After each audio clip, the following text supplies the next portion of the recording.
So, Stefan, I think we're going to start with you, right? Let me verify that this is your solution that we're looking at here. Yeah, this is my solution. Could you give us like a 30-second overview? What did you try to accomplish here? What I tried to accomplish here is to get the information out of my RSS aggregation service that I built based on SharePoint and make the categories visible that are normally not visible in RSS and do some filtering for all the RSS feeds I've aggregated. So, yeah. Please, go ahead now. Describe what we're seeing here. What are all these black boxes at the top? The black boxes are from the from the last 100 RSS items that I aggregated with my solution. The categories, and you can use this to drill down through all the RSS items that are aggregated. So when I'm playing around with the RSS feeds that were mentioned in the article that Mark gave us, I came back to a year 2007 for some RSS items, and I found it really funny to browse to all those items that you always get. Normally, RSS feeds are just new article, but when it's used later, then you want to do a research of all those articles, you are not able to do this. And so, how I came up with this solution. For example, Mark, if you hover over, for example, JavaScript or SEO or SharePoint, you will see highlighted those articles that have these categories in this. Nice. What happens when I click on one of these? Can I click on this? If I click on JavaScript, when you click on JavaScript, then you get a filtered view with all the other categories that are stored with all the elements that have JavaScript categorized. You know? If you go to rich text editor, for example, you will drill down, then only see those rich text articles. And if you go back, for example, to SharePoint, you will see all the SharePoint information. So this is a drill down. How do I get back to the top level here? Yeah, it's a little bit problem because I forgot your link. That's okay. So I'll do it like that. Then you're fine and back on the landing. Okay, good. Let's hold off for a second. Jim Bob, and let's start with you. How do you like the drill down the way he's done it here? I like that. I was playing with it a little bit before we got started, and I noticed that when you click on a specific tag, you're not limited just to that tag, but you actually see all of the tags that are associated with all of the things that came up. For example, when you clicked on JavaScript, I thought that was pretty useful. Of course, being able to go back to the all was something I struggled with as well. But I like the tags that you have up there. It does get to be a bit overwhelming when you have all of the tags up on the screen and all your data is down below. But the tags themselves, I like. Great, thanks. Mark Fiddleman, what do you think of the tagging here? We haven't seen this before. No, we haven't seen this before. I tend to dislike this way of finding content or sorting content, but the way he's done it is pretty effective. I especially like when you click on one of the tags, it sorts it by date, and it only shows the post tagged with that particular name. But well, you can imagine if there's thousands of categories, how this could get pretty ugly pretty fast. Right. My initial response to this is I like the idea, but I'm overwhelmed by the amount of content that's in front of me to choose from here. So, again, the idea is not alphabetical, which is another issue, I think. Okay. Let's move on from there. Stefan, what should we look at next?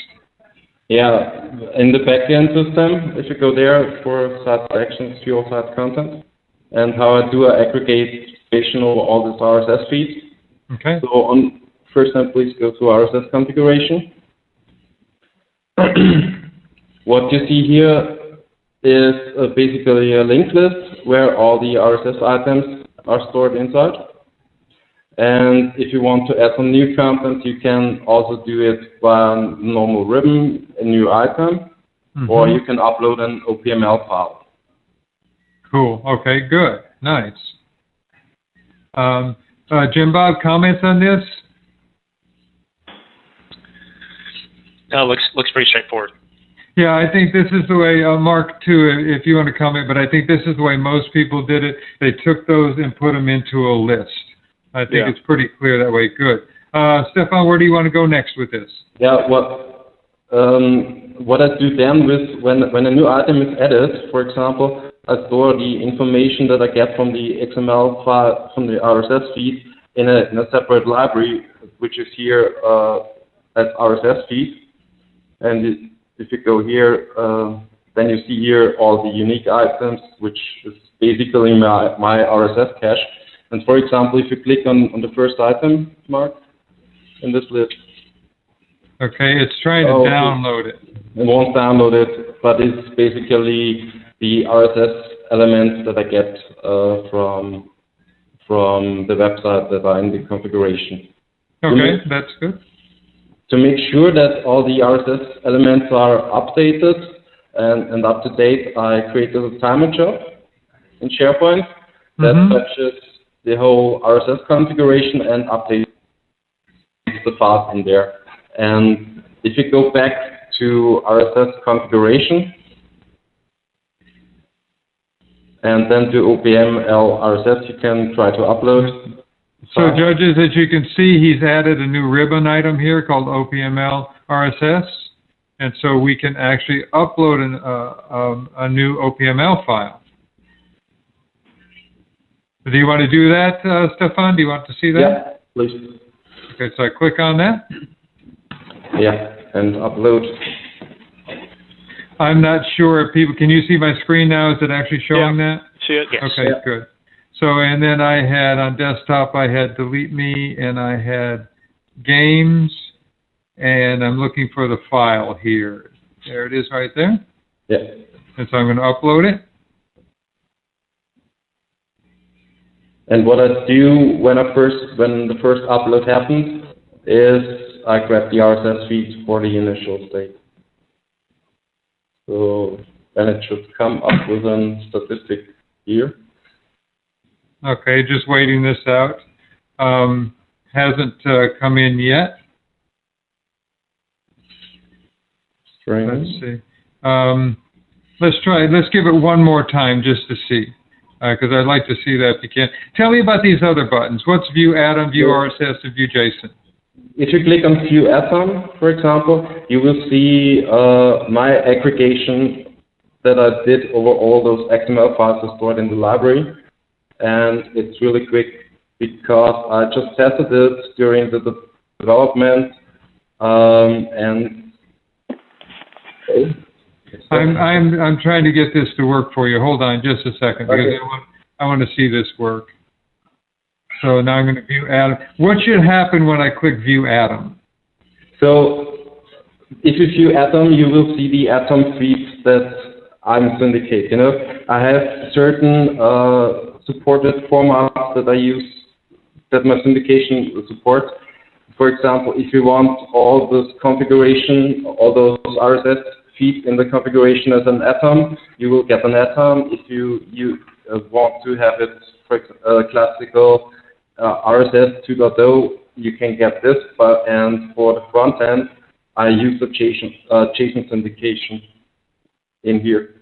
So you can subscribe to all those configuration, all those RSS feeds with one click that are stored in my configuration. Okay, good. Thank you. I'm going to hold off on a second here because we got about 5 minutes left in your demo, Stefan. I want to make sure we get your major pieces in here. Mark Fiddleman, any comments so far on what he tried to do with these pieces here? No, I think it's anything that makes it easier to upload an OPM file and just be able to sort it and have this information in front of you. I think that's a good thing.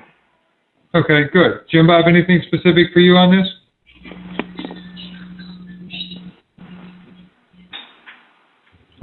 Jim Bob, not getting any audio from you. Oh, I'm sorry. No, I like this. I like this interface as well. I think being able to just quickly grab an UPML and load it in works pretty well. I like the fact that he added on the ribbon too, because it builds right into SharePoint. Yeah, that's a new piece for us too. I think that's interesting to actually build it into part of the rhythm. Stefan, anything else that you want to show us before we get Jim Bob and Mark to give us their full-on opinion about the solution? No, that's basically all I've done the last week. Well, not all you've done. You've done a lot here. Yeah. Mark Fiddleman, I'll start with you first. Overall, give us your impression of the solution. So much better than just kind of your standard solution. I would say the interface needs some work. There's no search capabilities, which I would think would be kind of standard on something like this.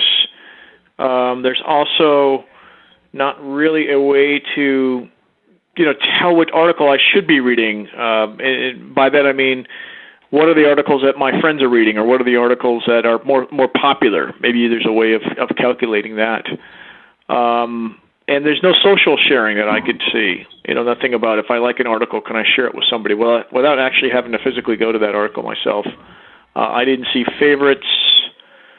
But overall, it's a nice, simple, elegant solution, and one that's better than any kind of standard offering that I've seen. Great, thank you. Specifically in SharePoint, we have to remember we're dealing with the limitations of SharePoint here too, which is interesting. Thank you, Mark. Jim Bob, overall comments. Overall, I like where it's going. I think it still has a bit of distance to make. I would recommend on the categories maybe put them into a tag cloud or something off to the right, so that I can get my content. The things that I want to see on the news board, I want to see those a little bit higher up.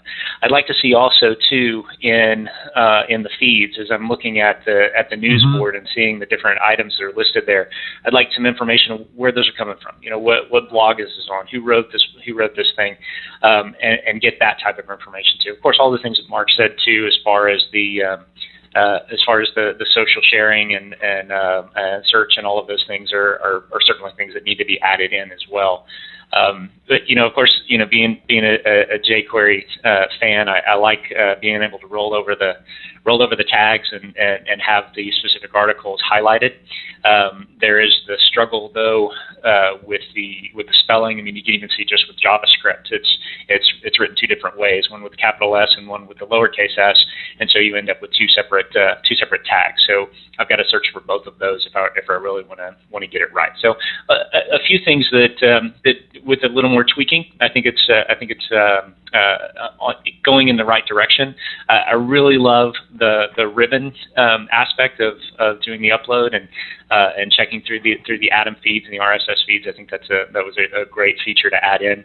I don't know if that took up a lot of time to not work so much on the UX, but it like I said, it's going in the right direction. I think it's not quite there yet. Okay, good. Thank you. I like the things.